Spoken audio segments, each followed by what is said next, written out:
chance to reach the college football playoff at 99%, but they rank 7th in FPI, behind Ohio State, behind Oklahoma, and Georgia, who all remain in the hunt for those 4 coveted spots.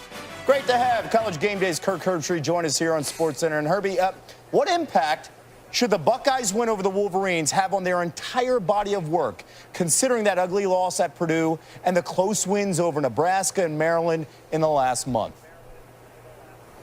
Well, of course, it wasn't just beating Michigan. It was how they beat Michigan. I think it sent a very loud message. Kevin, I think their ceiling is very high. I think when you look at Dwayne Haskins, the receivers, the defense, when it plays up to its capabilities, then I think they are one of the top teams in the country. You're right. You make a very strong point. Where has that been? It's been weeks. Forget Purdue. It's been against Minnesota and Indiana and Maryland and Michigan State, Nebraska.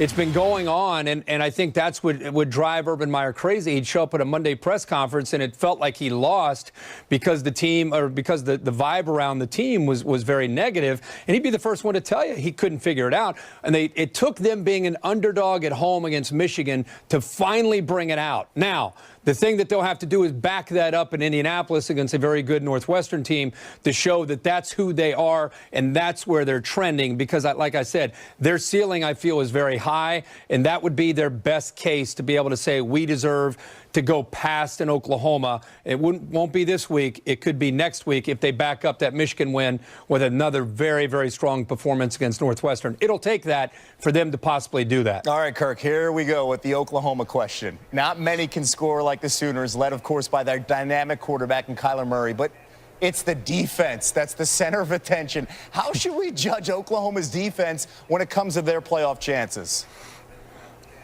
Well, you're talking about a defense that has athletes, but they, for whatever reason, are not tackling. They're not playing well. They're busting coverage. You know, they're allowing 47 points per game in the last 4 games.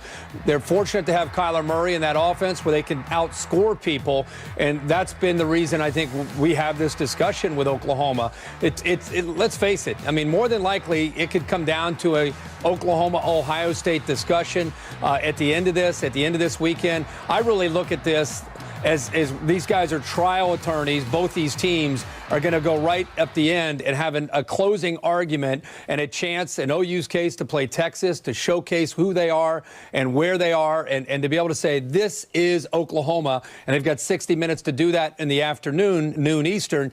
And then later that night at 8 o'clock, Ohio State will have the stage and have an opportunity of 60 minutes to say, here's our closing argument and who we are. So you hate for it to come down to 60 minutes, Kevin, but I think both these two teams are having a big opportunity, and we'll see which one can take advantage of it. And people talk about expanding the playoffs. This is the expansion of the playoff this weekend. Looking forward to tonight's ranking show at the top of the hour. Thanks, Kirk. Appreciate it.